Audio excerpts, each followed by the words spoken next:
Hello and welcome to Chapter 1 of CCP Chemistry 102. My name is Mrs. Clark and I'm going to give you a little bit of an overview of the introduction to chemistry. So, I'm sure you guys are familiar with atoms and we know that they are the fundamental building block of all ordinary matter. We have to specify ordinary matter because you're going to have exceptions of things that are subatomic. Molecules, this is when we have atoms bind together. Atoms that don't have what we call a full outer shell, we will learn more about this year, are, we say that they're unhappy. Obviously, atoms don't have emotions, but they are constantly striving because they're in an uncomfortable state of energy. They will form molecules in order to allow atoms to fill up that outer shell. We are going to study this year and try to attempt to understand how the behavior of all matter is actually dependent on the behavior and relationships we see between atoms and molecules. And I have to point out that that really is one of the things that made me fall in love with chemistry. You learn how to understand everything in the world because all matter is made up of these atoms and molecules. So understanding the behavior, and for me, I really enjoy learning about the transfer and movement of energy. You can understand anything. So I hope you guys also enjoy the class in that stuff. So laws versus theories. We always like to clarify because in everyday language we hear, oh, it's a theory, and to us we think of a theory as just being some type of idea. That's not the case in science. In science, scientific theories are backed by extensive evidence, and they have not had any evidence proposed that, demolishes that support. Scientific laws are when we have a description of a phenomenon. So, example, gravity. Gravity is a law. We know it's, negative 9.8 meters per second squared. That doesn't tell us anything about why gravity happens. It just tells us what gravity is. And that's a scientific law. They are just a description. Scientific theories, on the other hand, explain why phenomena exist. So often theories are built out of laws to explain what the law is. Because for a scientist, they're not going to be happy with just knowing that something happens. They are driven to know why. So a good example is a common law in chemistry is Lavoisier's law of conservation of mass. This states that in a chemical reaction, matter is neither created or destroyed. So he is simply stating when you have a chemical reaction, the matter you start with, you end with. There's no explanation to why that is. Dalton came up with the atomic theory, which explains that law and explains and gives the evidence that supports why that law exists. Classification of matter and states of matter is important because in chemistry, we're not only looking at things at the atomic and molecular level, we're also going to be very concerned with their state because the state of matter they're in, solid, liquid, gas, and plasma, if they get overly ionized, can determine the behavior that we're going to see. We classify anything that takes up space and has mass as matter. So that can be as microscopic to where we can't even, see it without very highly specialized equipment, but it's still considered matter. In specific instances of matter like sugar, we call them a substance. We're going to talk a little bit more about pure substances and mixtures. Solid, liquid, and gas are going to be the main three states of matter you discuss. Plasma is not a common state. And they all depend on how tightly packed the atoms or molecules are. How much energy they can produce. Can the atoms bounce around and bounce off of things? Or are they locked together and only able to vibrate as in a solid? Items can also be crystalline, which if they're crystalline, you were to look at a sample of it under a microscope, you would see, kind of a pretty well-organized lattice that's a repeating pattern. That would be an example of a crystalline structure. If they are amorphous, you don't see a long range order. So you may see some different lattices and patterns, but when you compare them, there's not a repeating order to it. This is just a little flow chart of questions you can go through when you first look at matter. Is it the composition consists in, and then you can go from there.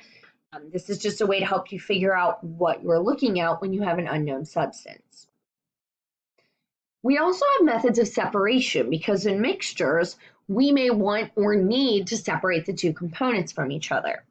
The level of difficulty is often going to depend on what the components are, what the mixture is, and what state they're in. So one thing that we can do, and this is a pretty easy way of separating, is decanting. Decanting would be if you pour out a layer of liquid into another container, but keep any precipitate or solid in the original container. So imagine if you are at the beach and you take your bucket down to the water and you get a big scoop of water, and obviously some sand's going to blow into there. Not blow into there, but wash into there. And you go back up, you want the water out because you only want the sand. So you're going to pour that water out. And this can show you that this is not an exact way of doing it because some of the precipitate or some of the sand in that example could come out with the water. So decanting is not going to be something that you're doing if it is critical that you separate the two components from each other, unless you have, some other way, a system or a machine that can help you with filtering out as well. And that's where I'm going to skip down to filtration. Filtration sounds exactly like it is. You pour the mixture through a funnel and you use some type of filter paper similar to a coffee filter. So with tying that to decanting, you may decant and do your best to keep all of the precipitate in the original container while also using filtration to get out any of the precipitate that, comes through. Now, the one that I skipped, I'm going back to, is distillation.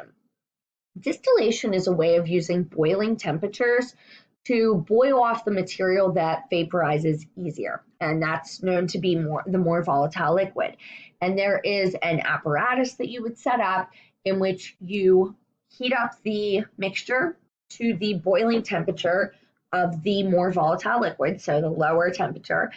And when you do that, it's important that you keep an eye on that temperature because if you hit the boiling point of the second temperature, you just ruin the experiment. But when that first temperature is reached and the more volatile liquid starts to vaporize, it goes up and then it passes through a condenser tube. The condenser tube has cold water running around it so that it cools that tube, and as that vapor goes through the cool tube, it does what happens when a gas encounters a cooler temperature, it's going to condense. And then you have it condensed down into a container that you have catching that. So by doing that, you're able to separate the two materials by difference in boiling point. So changes in properties. Physical, we know a physical change is the actual composition of the material didn't change, the appearance or perhaps the state it's in, solid, liquid, or gas.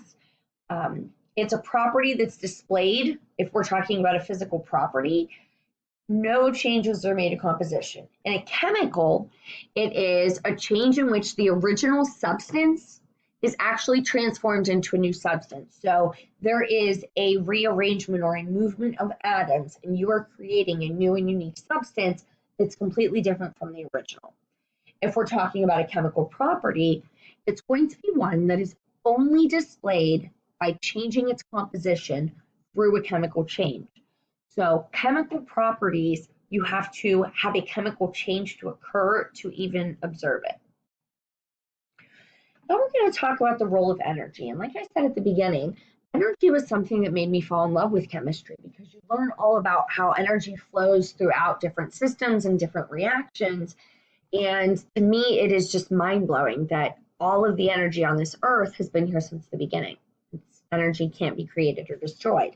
So typically we talk about physical and chemical changes, and they are going to be accompanied by some type of energy change. Energy is simply defined as the ability to do work, and work is going to be the action of force over distance.